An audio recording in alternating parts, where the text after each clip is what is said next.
Hoje vamos conversar com o Dr. Rainel Pereira Filho. Ele é juiz de direito e recentemente publicou um livro, fruto do seu mestrado, que é Redes Sociais e Limites da Liberdade de Expressão.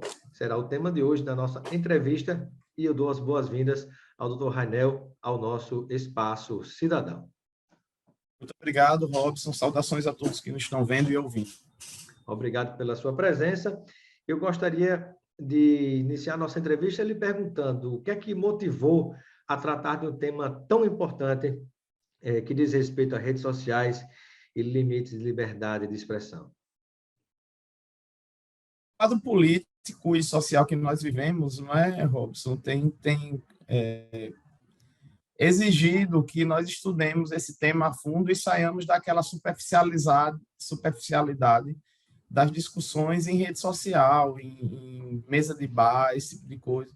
A sociedade se encontra muito polarizada e isso faz com que a gente, que tenha sido inicialmente despertado o interesse na liberdade de expressão e com corte epistemológico analisando a liberdade de expressão a partir das redes sociais. Porque as redes sociais inovam no sentido de ser uma mudança não de suporte simplesmente da comunicação, mas eu defendo isso no livro, é uma própria mudança de paradigma, de relacionamento humano, de forma de linguagem. Então, por isso que o tema é tão importante. E a grande pergunta é, será que os instrumentos clássicos que nós tivemos na interpretação da liberdade de expressão, depois das revoluções burguesas, são ou devem ser aplicados da forma que foram concebidas na comunicação das redes sociais? Não é possível a limitação da liberdade de expressão? Em quais hipóteses? Então, é um pouco disso que a obra investiga. Que bacana, né? E é importante a gente perceber, né? Muitas pessoas não compreendem, não relacionam isso. Nós estamos falando de comunicação, né? Eu entendo a comunicação como estratégica para um país, assim como a energia é muito importante, é fundamental, o petróleo, né? Então, a comunicação é essencial num país, né? Um país pode desestabilizar outro pelos caminhos da comunicação. E a gente deve ficar atento ao fato de que as TICs, né, que são as tecnologias de inovação e comunicação, essas plataformas de redes e mídias digitais, né, como Instagram, Twitter, Facebook, WhatsApp e por aí vai, elas são empresas privadas, como tais têm seus próprios interesses, e detalhe, são empresas privadas de fora do Brasil, são estrangeiras, né? Ora, se aqui a gente já tem trabalho de conseguir, digamos assim, combater excessos dos veículos locais com as leis brasileiras, parece, doutor Rainel, você como juiz, que a legislação em relação a essas empresas estrangeiras estão frouxas. O que ocorre é que o Brasil hoje em dia iniciou uma conversa que já vem sendo feita pela Europa há mais de 20 anos, né?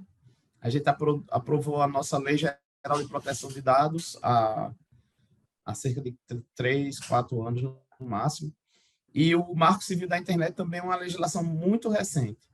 E agora, o passo seguinte que a Europa está tomando, já houve essa regulamentação inicial das mídias sociais lá, não é? Tratamento de neutralidade da rede, impedimento de que você impulsione determinados conteúdos de dados em detrimento de outros, não é? E agora o que está sendo debatido na Alemanha e na Europa como um todo é exatamente a regulação das redes sociais, para que depois do caso do Brexit, né, daquele escândalo da Cambridge Analytica que pegou dados do Facebook, né? Então isso tem tornado... Esse caso você falou que foi a saída do Reino Unido da União Europeia, né? Que as pessoas mobilizaram essas empresas de redes e mídias sociais, como foi o caso da chegada ao poder da extrema-direita, né? Na Hungria, Turquia, Filipinas, é o caso daquele movimento separatista na Catalunha também, você vai para Hong Kong, a mesma coisa, Trump nos Estados Unidos e Bolsonaro no Brasil, né?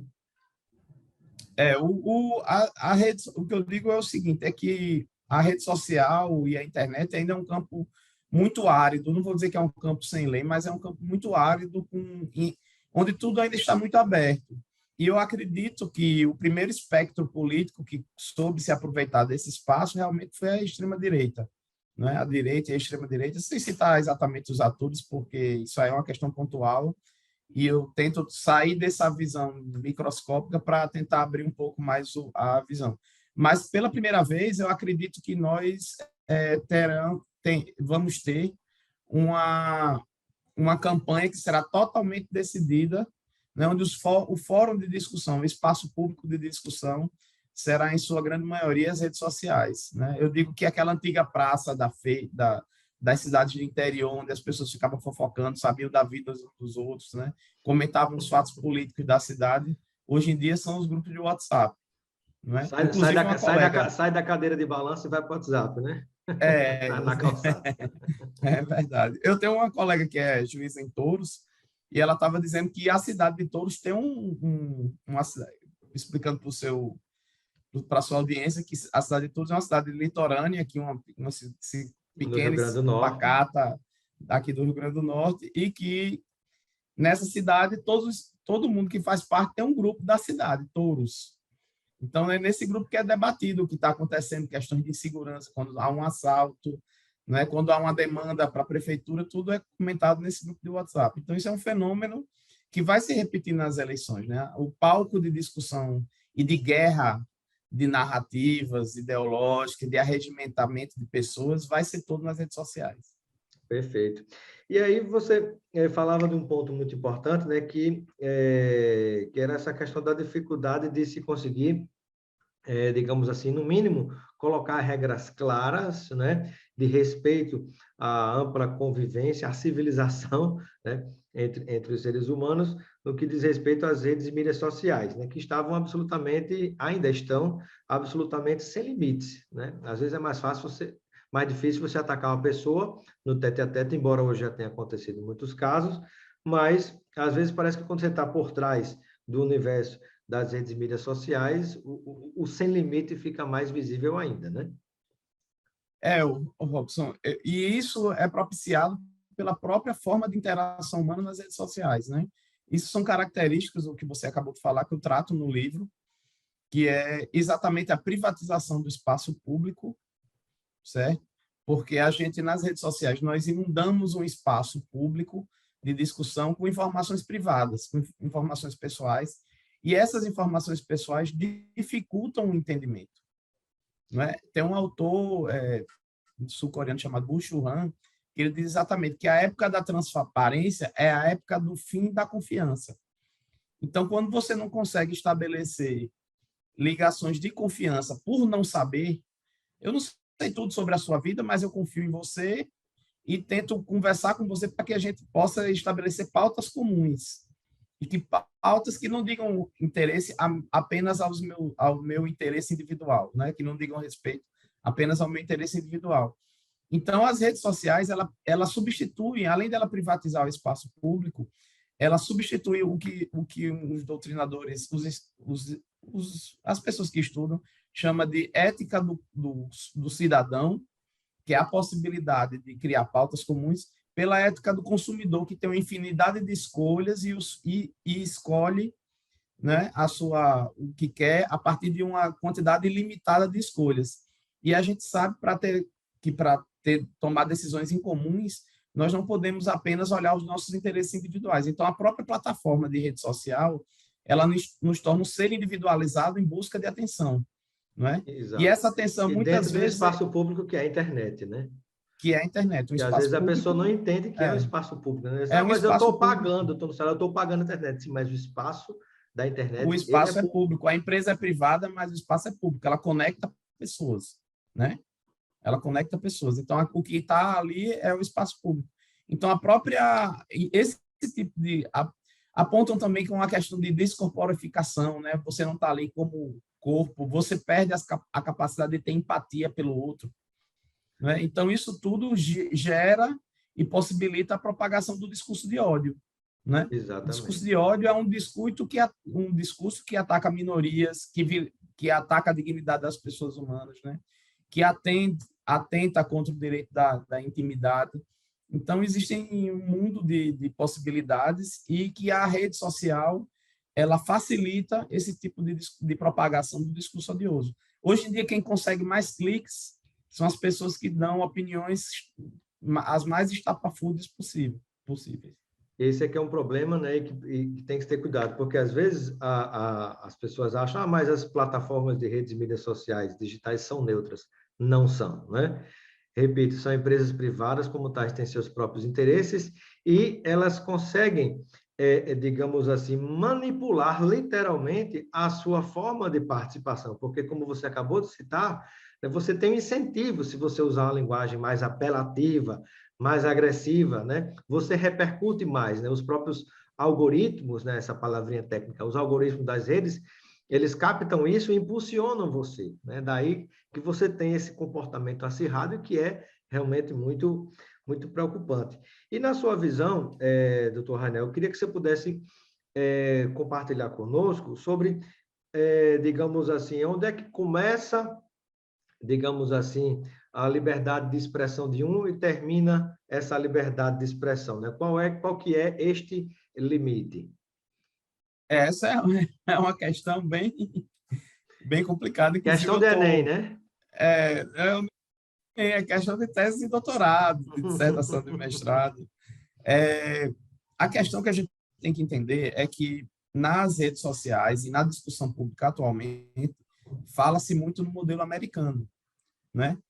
E o modelo americano é um modelo muito amplo, que decorre do movimento das liberdades civis, né? Da própria Constituição, que lá em 1700 colocou como primeira emenda o fato de o poder legislativo não ser legítimo a legislar contra a liberdade de expressão. Então, eles têm isso estratificado na raiz da própria fundação do país, né? Então, a liberdade de expressão lá nos Estados Unidos é mais ampla, bem mais ampla do que a nossa, mas por um próprio por um fator cultural e histórico, né? Nos Estados Unidos já chegou-se ao ponto de o que é que acontece lá? Quando você tem um discurso político, né, que pode ser enquadrado como tal, a liberdade é ampla.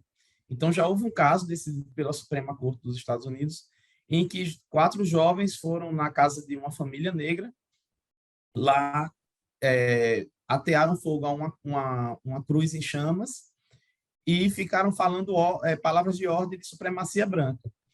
E foram presos por uma lei local que dizia que esse tipo de atitude era crime, mas quando chegaram na Suprema Corte, a Suprema Corte disse que era liberdade de expressão, né, porque era uma espécie de discurso político.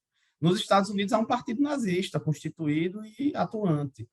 Entendeu? Então, Isso. essa é um paradigma de liberdade de expressão. O paradigma que eu acredito que se aproxima mais do nosso não é esse paradigma dos Estados Unidos. É o paradigma da Alemanha e da Europa.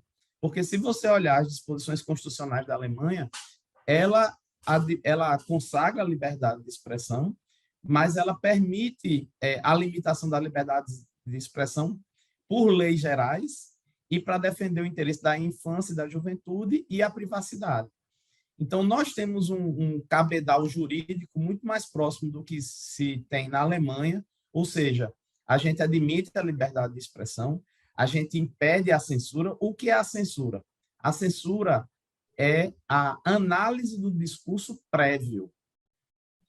Você, Robson, para fazer o seu programa, você não precisa pedir licença a ninguém, né? Você não vai submeter o que a gente está conversando aqui a nenhum órgão censor que vai botar um carimbo e vai dizer aprovo ou não aprovo. Isso é a liberdade. Como era na ditadura, como né? era na ditadura. Então, a Antes de censura é a publicar um análise... filme, uma novela, antes de publicar um artigo no jornal, tinha que submeter à aos ditadura censores. militar, os censores, né, para que eles dissessem se podia e se não podia ser publicado. Hoje você pode publicar, mas há consequências. Mas o que acontece é exatamente isso. Mas uma vez que você tem a liberdade, com ela vem os ônus da vida em sociedade, né? Todos nós que vivemos em sociedade abrimos mão de uma parcela de nossa liberdade para vivermos em sociedade.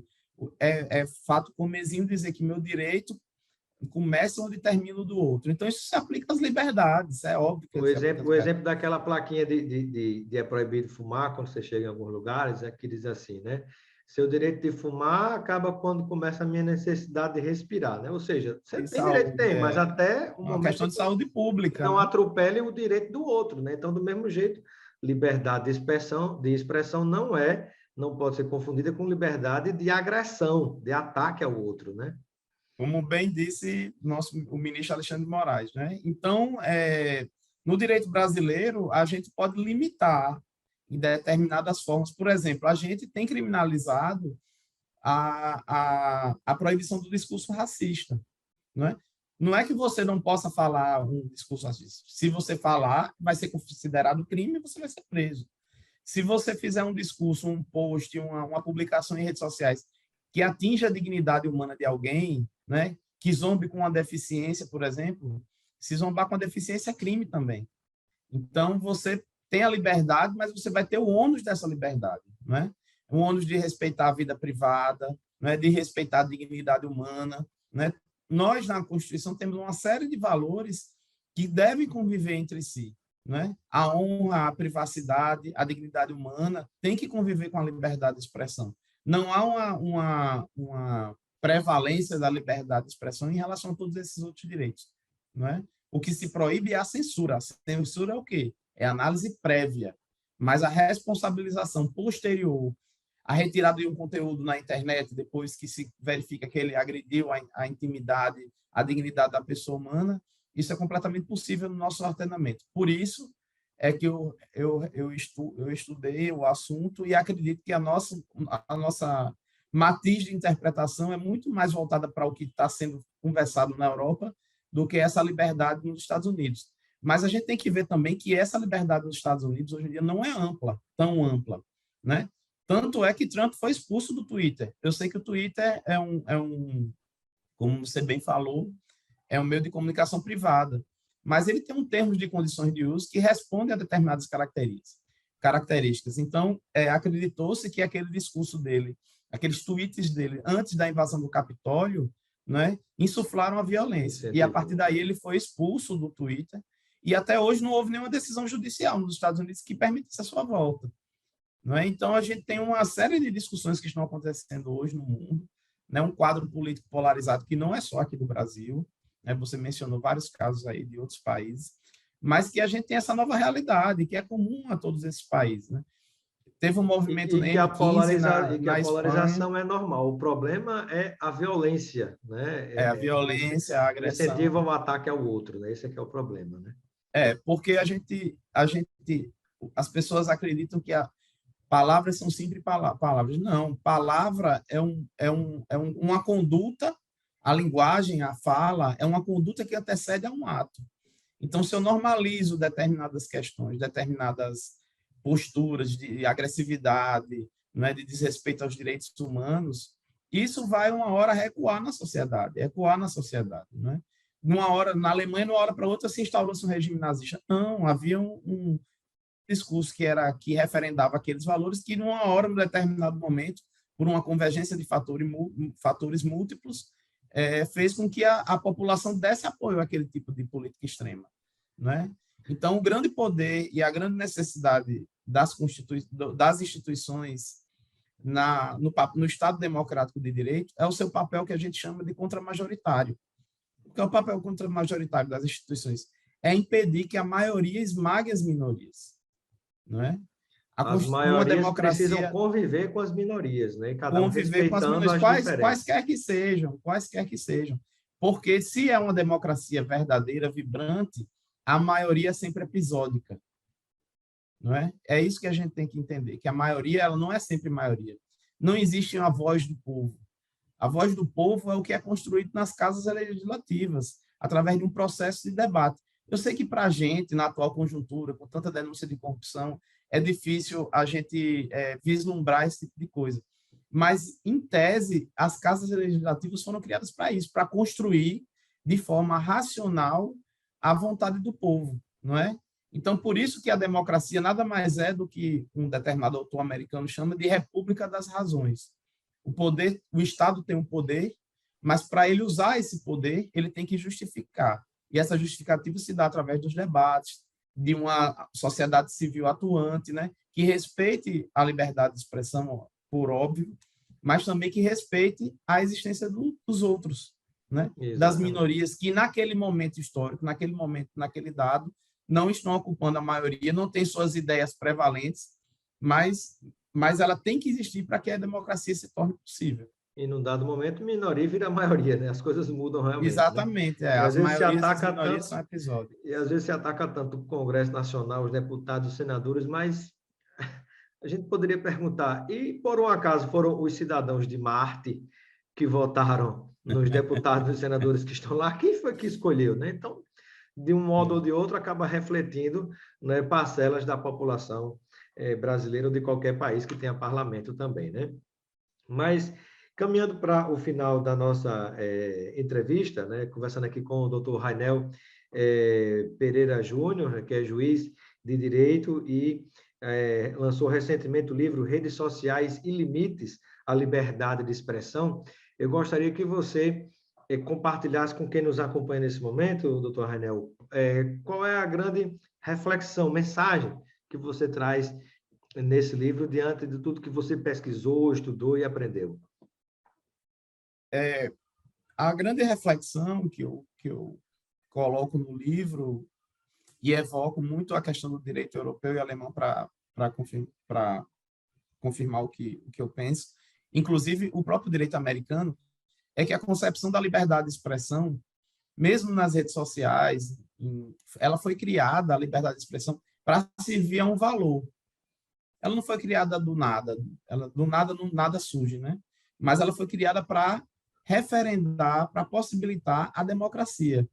Então, essa liberdade, ela tem que ser uma liberdade cidadã, não a liberdade de um consumidor que quer apenas olhar para o seu umbigo e satisfazer seus interesses individuais com a quantidade ilimitada de escolhas. Não, nós temos que ter a liberdade de expressão para que nós tenhamos um cidadão bem informado, sabendo o que está sendo discutido no espaço público e interagindo com o espaço público.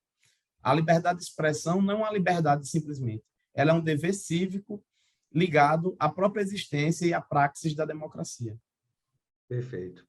Muito bem. Eu gostaria de agradecer a participação do doutor Rainel Pereira Filho, filho no nosso, ia dizendo Júnior, né? no nosso espaço cidadão. Seja sempre bem-vindo. E gostaria de agradecer a sua presença, pedir que, nesse momento final, você compartilhe com alguma informação que você considera importante, porventura a gente não tenha falado, inclusive sobre como as pessoas podem fazer para adquirir o livro Redes Sociais e Limites à Liberdade de Expressão. Muito obrigado, Robson, pelo espaço aqui, por falar com sua audiência qualificada. O livro foi lançado por uma editora Lumen Iuris. Aqui em Natal, eu fiz o lançamento no dia 25 de agosto e, felizmente, né, eu acho que eu reputo isso mais a importância do assunto do que a qualidade do escritor.